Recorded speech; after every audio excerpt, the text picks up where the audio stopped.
Assalamualaikum warahmatullahi wabarakatuh. Shalom, Om Swastiastu, Namo Buddhaya, salam kebajikan dan salam sejahtera bagi kita semua. Yang terhormat Bapak Ragil Sriharto, SEMM, selaku dosen pembimbing skripsi saya, dan juga yang terhormat Bapak Ibu dosen penguji. Selamat pagi, perkenalkan saya Firina Catherine, mahasiswi dari program studi S1 Manajemen Angkatan 2022. Pada kesempatan ini, saya akan menyampaikan hasil penelitian skripsi saya yang berjudul Analisis Pengaruh Internal Communication melalui akun Instagram Live at Jasa Marga terhadap Employee Advocacy Intention dan peran Organizational Identification sebagai variabel pemediasi. Next, untuk bab 1. Penelitian ini dilatar belakangi oleh data dari Demansky 2025 menunjukkan bahwa pengguna media sosial kini sudah mencapai 5,41 miliar orang. Maka media sosial yang awalnya digunakan untuk interaksi antar individu kini berkembang menjadi kanal strategis untuk membangun komunikasi internal maupun komunikasi eksternal perusahaan. Didukung juga data dari Edelman Trust Barometer 2024 menunjukkan bahwa 79% karyawan mendukung perusahaan yang selaras dengan nilai pribadi mereka. Maka dari itu, organizational identification menjadi mekanisme psikologis terhadap perilaku karyawan.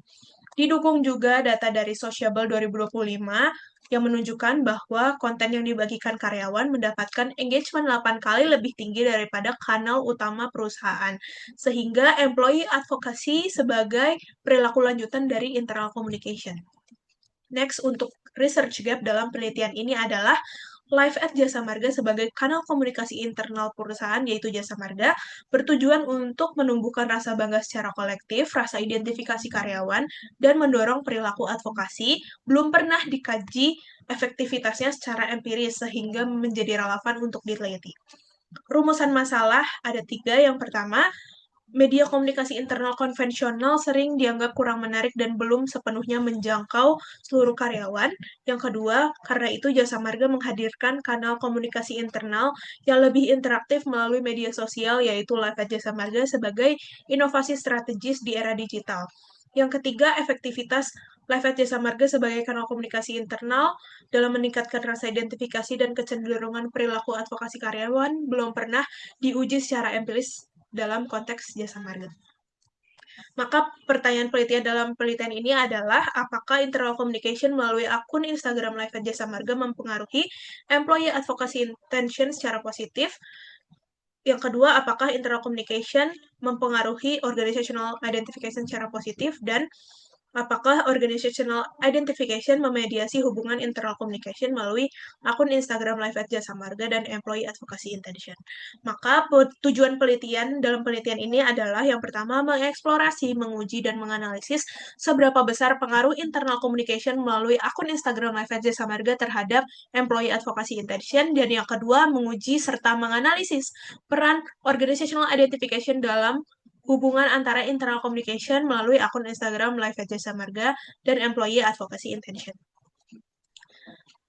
Selanjutnya, landasan teori yang mendasari setiap variabel dalam penelitian ini. Yang pertama, internal communication merupakan proses strategis yang mengatur interaksi di seluruh organisasi. Maka dalam organizational communication theory, komunikasi tidak hanya menyampaikan informasi, tetapi juga membangun realitas dan identitas organisasi. Diperkuat juga oleh social exchange theory, hubungan komunikasi yang baik mendorong perilaku sukarela karyawan melalui hubungan timbal balik yang saling menguntungkan. Selanjutnya, variabel organizational identification merupakan rasa kesatuan karyawan dengan organisasi, di mana pencapaian organisasi menjadi bagian dari identitas dirinya.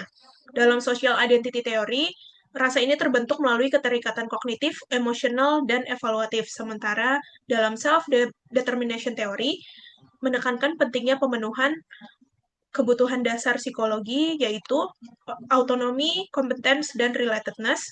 Maka dari itu, organizational identification tumbuh dari proses identitas sosial dan pemenuhan kebutuhan dasar psikologis yang memperkuat keterikatan karyawan. Yang ketiga, atau yang terakhir, employee advocacy intention menggambarkan niat karyawan secara sukarela membagikan informasi positif tentang organisasinya di media sosial. Berlandaskan oleh theory of planned behavior, intensi perilaku dipengaruhi oleh keyakinan individu terhadap perilaku tersebut, norma di sekitarnya serta persepsi kendali individu. Dengan demikian, employee advocacy intention muncul ketika karyawan memandang perilaku advokasi adalah sesuatu yang dinilai bernilai, didukung oleh lingkungan, dan berada dalam kendali mereka. Maka hipotesis dalam penelitian ini adalah yang pertama, internal communication berpengaruh positif terhadap employee advocacy intention. Yang kedua, internal communication berpengaruh positif terhadap organizational identification. Yang ketiga, organizational identification berpengaruh positif terhadap employee advocacy intention. Dan yang terakhir, pengaruh tidak langsung adalah organizational identification memediasi pengaruh internal communication terhadap employee advocacy intention. Selanjutnya, pada bab 3, metode penelitian.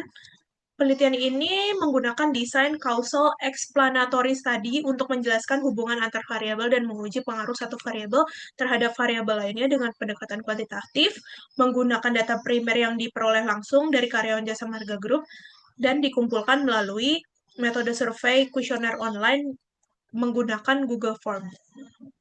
Populasi dalam penelitian ini adalah karyawan tetap Jasa Marga Group, termasuk kantor pusat, regional, dan anak perusahaan, menggunakan teknik purposive sampling sesuai dengan kriteria khusus yang sudah ditetapkan, melibatkan 107 responden, dan juga menggunakan skala Likert yang disebarkan melalui kuesioner online menggunakan Google Form, dan penyebarannya dilakukan selama 37 hari dari 25 November sampai 31 Desember 2025.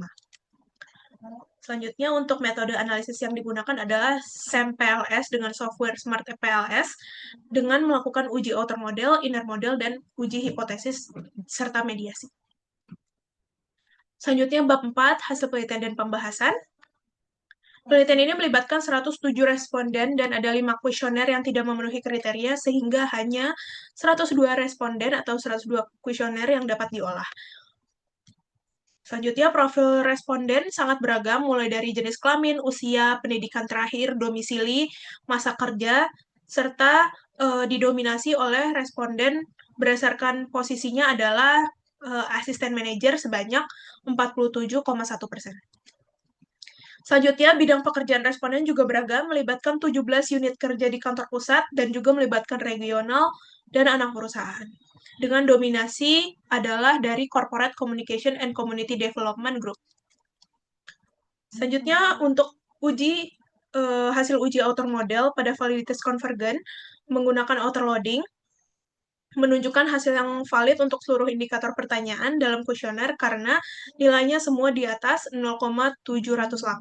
Selain itu, untuk hasil nilai AV juga menunjukkan hasil yang valid untuk semua variabel karena menunjukkan hasil di atas 0,5. Selanjutnya, untuk hasil uji validitas diskriminan menggunakan cross-loading, menunjukkan hasil yang valid karena memiliki nilai loading tertinggi pada konstruk yang diukurnya dibandingkan dengan konstruk lain. Dan menggunakan Fornell-Larker kriterion juga menunjukkan hasil yang valid karena nilai akar kuadrat AV setiap konstruk lebih tinggi dibandingkan korelasinya dengan konstruk lain. Selanjutnya, untuk uji outer model atau uji reliabilitas menggunakan Cronbach-Alpha menunjukkan hasil yang reliabilitasnya cukup kuat karena nilai semua variabel di atas 0,8. Next, untuk uji inner model menggunakan nilai R-square menunjukkan kategori moderat hingga kuat pada variabel organizational identification dan kategori moderat pada variabel employee advocacy intention. Sementara untuk nilai F-square, variabel internal communication memiliki efek size sebesar 1,459 terhadap organizational identification yang berarti pengaruhnya sangat kuat. Selanjutnya, internal communication terhadap employee advocacy intention memiliki pengaruh moderat dengan efek size sebesar 0,195. Terakhir, variabel organizational identification memiliki pengaruh kuat dalam membangun employee advocacy intention sebesar 0,372.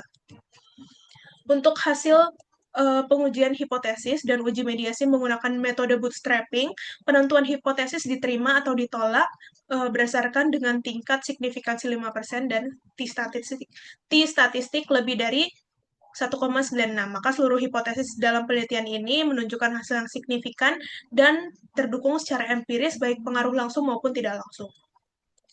Maka dapat disimpulkan bahwa internal communication melalui akun Instagram Live at Jasa Marga terbukti berpengaruh positif terhadap employee advocacy intention dan organizational identification. Selanjutnya, organizational identification juga berpengaruh positif terhadap employee advocacy intention serta berperan sebagai mediator parsial dalam memperkuat pengaruh internal communication terhadap employee advocacy intention. Untuk implikasi manajerial, manajemen jasa marga perlu mengolah live at jasa marga secara strategis melalui komunikasi yang dialogis di kolom komentar, penguatan konten people story, serta apresiasi karyawan untuk membangun rasa memiliki dan kebanggaan, serta kampanye internal kolektif yang didukung oleh social proof dan CEO message guna menegaskan perilaku advokasi sebagai budaya bersama.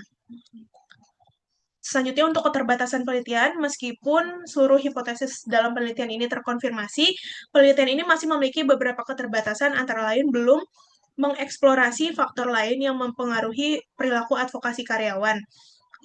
Selain itu, dominasi responden dari CCO Group yang membatasi generalisasi temuan, serta fokus pada satu kanal komunikasi internal, yaitu Live at Jasa Marga. Dan juga pengukuran dalam penelitian ini masih terbatas pada intensi dan belum mencerminkan perilaku advokasi karyawan secara aktual. Saran untuk penelitian selanjutnya adalah untuk mempertimbangkan variabel lain yang berpotensi mempengaruhi intensi maupun perilaku advokasi karyawan secara aktual. Selain itu juga mengeksplorasi efektivitas berbagai kanal komunikasi internal selain media sosial, serta memperluas cakupan sampel penelitian yang melibatkan karyawan dari regional dan anak perusahaan jasa marga di seluruh Indonesia untuk meningkatkan keterwakilan dan juga generalisasi temuan. Demikian presentasi yang dapat saya sampaikan. Terima kasih atas waktu dan perhatiannya.